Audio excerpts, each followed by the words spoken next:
তো আজ আমি আমার ছোট্ট শপটা তোমাদের ভিজিট করাই। এই হচ্ছে আলিয়া রিলেশন। অ্যাড্রেস আই হোপ বোঝা যাচ্ছে,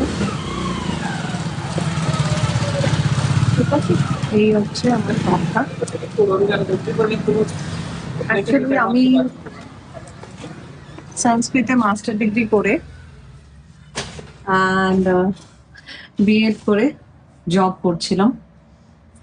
সব বা কোনো রকম বিজনেসের একদমই কোনো রকম কিছুই ছিল না, খুব সত্যি কথা। ওই কখনো কখনো যে বলে না, লাইফ কখন কোন দিকে টার্ন নেয় কেউ বলতে পারে না, সেই স্টোরিটাই তোমাদের শোনাচ্ছি আজকে।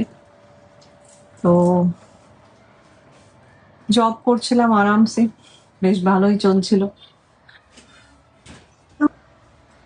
তো হঠাৎ করে আমার প্রেগনেন্সি চলে আসে অ্যান্ড আমার মেয়ে এমন একটা সিচুয়েশনে জন্ম নেয় কি সেই মুহূর্তে আমাকে জবটা ছাড়তেই হয়।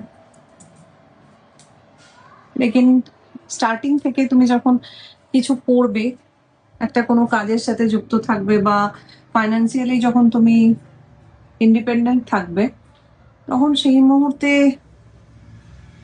একটা এজে এসে তখন আর তোমার ইচ্ছে করবে না কি তুমি, খুব বাস্তব কথা, কি 10 টাকার জন্য কাউকে তোমাকে হিসেব দিতে হয় বা জবাব দিতে হয় কি আমি এটা কোথায় খরচা করলাম বা আমার কি কেনার আছে। প্রত্যেকজনের ইন্ডিপেন্ডেন্ট কিছু না কিছু করা উচিত, চাই মেল হোক চাই ফিমেল হোক। তো সেইভাবে আমি কিছু হ্যান্ডমেড জুয়েলারির বিজনেস শুরু করলাম ঘর থেকে, নিজের বাড়ি থেকে। বেশ চলছিল অনলাইনে অল্প অল্প করে। তারপরে মধুবানি স্টার্ট করলাম। তো মনে হলো যে সেরকম ভাবে পরিস্থিতি পাচ্ছি না।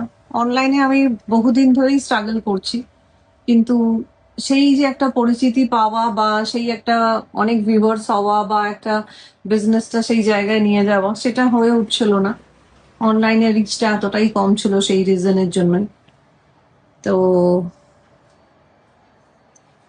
ডিসাইড করলাম একটা ছোট্ট শপ নেবো আমার বাড়ির পাশেই, কারণ মেয়ের অসুস্থতার জন্য খুব একটা দূর গিয়ে সম্ভব ছিল না।